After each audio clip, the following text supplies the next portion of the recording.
Meus irmãos, minhas irmãs, neste domingo de Ramos, nós iniciamos as celebrações da Semana Santa e na Quinta-feira Santa iniciamos o Tríduo Pascal. A liturgia deste domingo de Ramos nos coloca em confronto com a palavra de Deus. Primeiro, nós até cantamos, Hosana ao filho de Davi. Jesus nunca aceitou ser chamado filho de Davi, porque os que chamavam filho de Davi esperavam de Jesus força e poder. E Jesus assume a fraqueza, Jesus assume a fragilidade humana, e é isso que nos diz Paulo na carta aos Filipenses. Existindo em condição divina, não se fez do ser igual a Deus, e não fez disso uma usurpação, mas ele esvaziou-se a si mesmo. Isso é muito importante que nós tenhamos presente. Esvaziou-se a si mesmo, assumindo a condição de escravo, tornando-se igual aos homens, assumindo toda a condição humana do sofrimento, toda a condição humana que nós vemos imposta a Jesus num julgamento fraudulento, numa situação de injustiça flagrante, num jogo de interesses entre os religiosos, Herodes, Pilatos e do próprio povo. O povo se decepcionou com Jesus, porque Jesus não era o Salvador que eles esperavam, aquele que iria restabelecer o reino de Israel. Jesus não veio para usar da força, veio para viver o amor. Eles queriam que Jesus fosse o filho de Davi e restabelecesse o reinado do rei Davi. E Jesus vem estabelecer o reinado de Deus, anunciar o reinado do amor. Por isso que o texto que nós lemos antes de entrar na igreja, no momento da bênção dos ramos, nós lemos o Evangelho de Lucas, que cita várias vezes jumentinho. É até interessante que é insistente, vai buscar o jumentinho, fala com o dono do jumentinho, traz o jumentinho, fala disso do jumentinho, e vai falando. Parece que o personagem principal do texto é o jumentinho. E por que Jesus insiste, e o evangelista insiste tanto o jumentinho? Para retomar o profeta Zacarias, colocando que aquele que vem de Deus não vem montado na cavalgadura, na mula, no cavalo dos reis, mas no jumentinho dos servidores. Jesus é um Salvador, um Messias, montado num jumentinho, sem nenhum poder, a não ser a força do amor. É isso que nos move a lutarmos. Muita gente pergunta, mas como buscar força para lutar? Como aguentar? Como superar tantas situações desafiadoras? Como aguentar? Como ter ânimo para continuar? Nós não procuramos a força, nós não procuramos a força dos vitoriosos, mas procuramos a perseverança dos que lutam para serem fiéis sempre e até o fim. Nós não queremos ter glórias, nós queremos ter a consequência, a coerência de lutar. Estar do lado dos mais pobres não traz vitórias. Estar do lado dos irmãos em situação de rua não traz reconhecimento.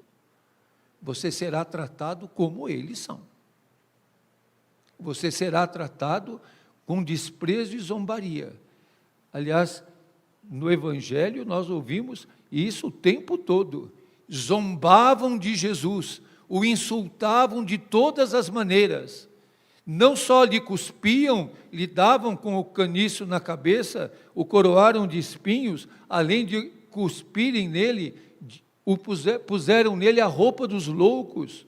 Herodes zombou dele, Jesus se manteve calado, não se defendeu diante de Herodes, que queria um milagre, queria um sinal, queria provocar. Jesus decepcionou o povo, como decepcionou Herodes, e decepcionou o povo que queria Jesus um general, que queria Jesus um marechal, que queria Jesus um coronel. E Jesus não é nada disso. Jesus é irmão, não é patrão, é irmão, não é senhor, é servidor. Jesus vai perguntar no Evangelho hoje, quem é mais importante, quem está sentado à mesa ou quem serve? Quem que é o mais importante? Porque os discípulos estavam discutindo, naquela situação dramática, quem deles era o maior. E Jesus vai dizer, de maneira muito forte, quem quiser ser o maior, que seja o menor. Quem quiser ser grande, que seja pequeno. Não busque a força do poder, busque a força do amor. E a força do amor não nos preserva da dor. Isso tem que ser muito claro para nós. Não há amor sem dor. E o amor é uma decisão também. É um sentimento, mas é uma decisão que nos faz caminhar e seguir Jesus, apesar das vicissitudes, apesar das dificuldades. Como nós ouvimos o profeta Isaías dizendo, ofereci as costas para me baterem e as faces para me arrancar a barba. A maior ofensa que poderia haver para um judeu é arrancar a sua barba. E ele diz, ofereci o rosto para arrancarem a minha barba. Não desviei o rosto dos bofetões e cusparadas. Mas o Senhor Deus é meu auxiliador. Eu não vou deixar abater o ânimo. Conservei o rosto impassível como pedra. É a força que hoje nós buscamos, a força de enfrentar os desafios de cada dia, a força de perder e não se sentir derrotado, a força de lutar e continuar ferido, a força de ter a coragem de enfrentar tantos desafios como são os que são jogados para nós.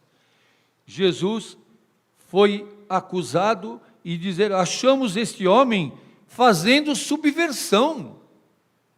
Achamos esse homem fazendo subversão entre o nosso povo, proibindo de pagar imposto a César e proclamando ser ele mesmo o rei.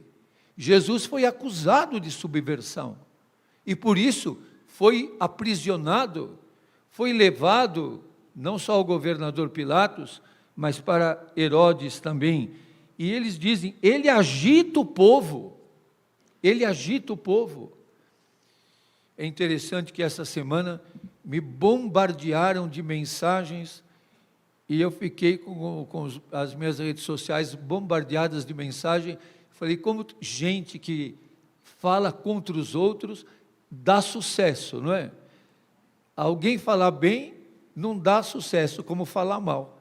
E que eu nem lembro o nome dele, e também, se lembrasse, não ia dizer para não dar, fazer propaganda, pediu a excomunhão de alguns bispos e de alguns padres, entre ele e eu, pedindo que o padre Júlio seja excomungado. Pedir isso, acusar o outro, querer desqualificar as pessoas, não é humano, não é sinal de humanização.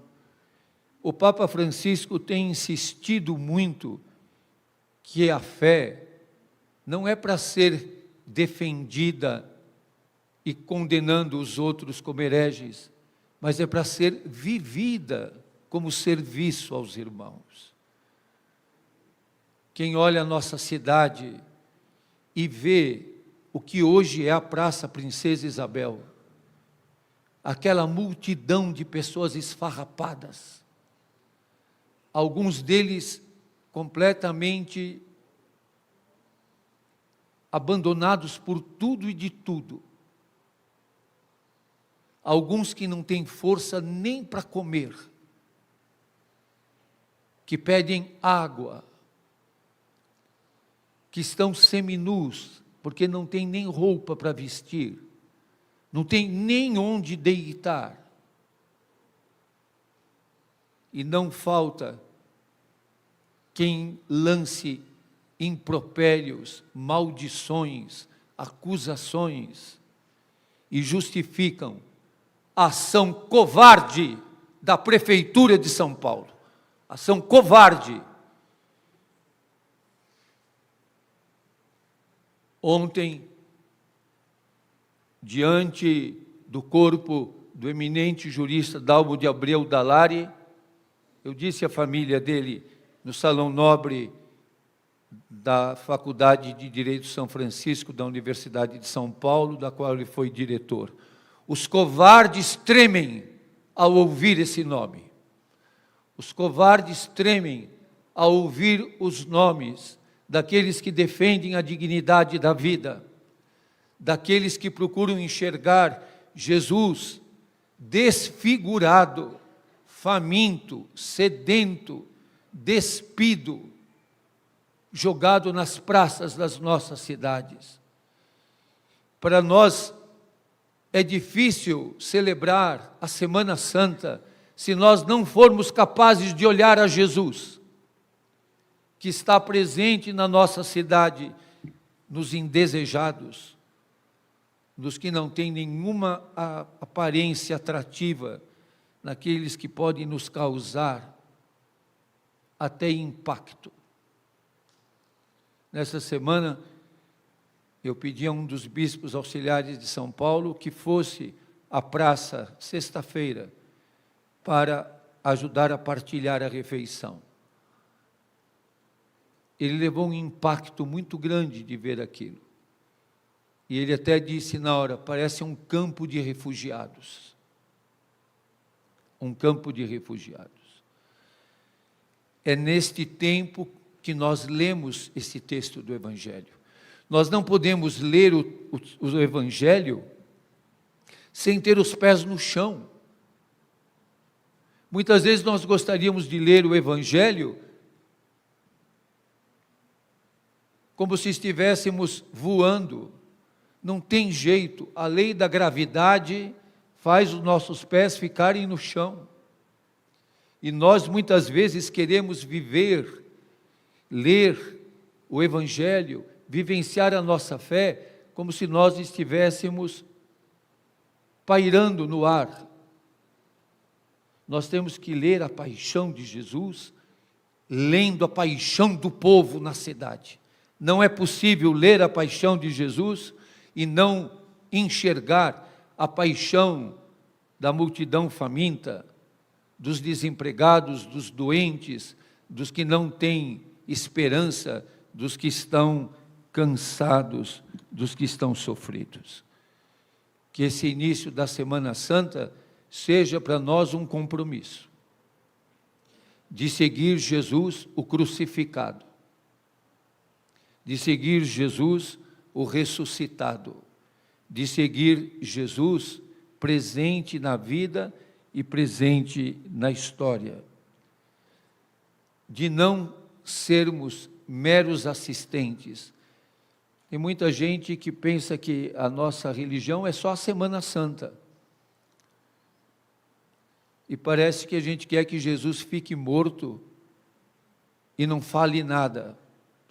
Ele está vivo na história, na nossa cidade, nas situações que nós vivemos, no dia a dia em que nós vivemos, e nas situações difíceis. Vejam que toda leitura da paixão, segundo Lucas, é um conflito. E Jesus é misericordioso. Ele ainda perdoa e diz: Pai, perdoa-lhes, porque eles não sabem o que estão fazendo.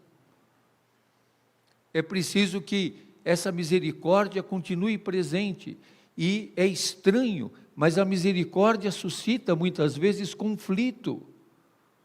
Porque a misericórdia, o coração para os míseros, faz um movimento ao encontro dos que estão abandonados. Faz um movimento ao encontro dos que estão vivendo a dor. Faz um encontro movido pelo amor. Que nós sejamos capazes de deixar que essa Semana Santa que iniciamos hoje interfira na nossa vida. Afete a nossa vida. Nós temos que ser afetados pela cruz. Tem muitas pessoas que gostam da cruz. Nós até beijamos a cruz, mas não nos deixamos afetar por ela. Nós precisamos sermos afetados pela cruz. Que nos toque, que nos transforme, que nos purifique e, sobretudo, que nos humanize. Amém. Creio em Deus Pai.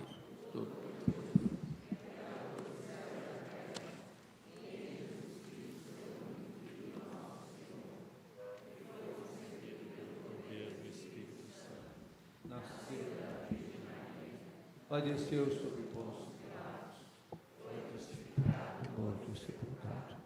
Desceu à mansão dos mortos, ressuscitou ao terceiro dia, subiu aos céus, está sentado à direita de Deus Pai Todo-Poderoso, de onde há de vir julgar os vivos e os mortos.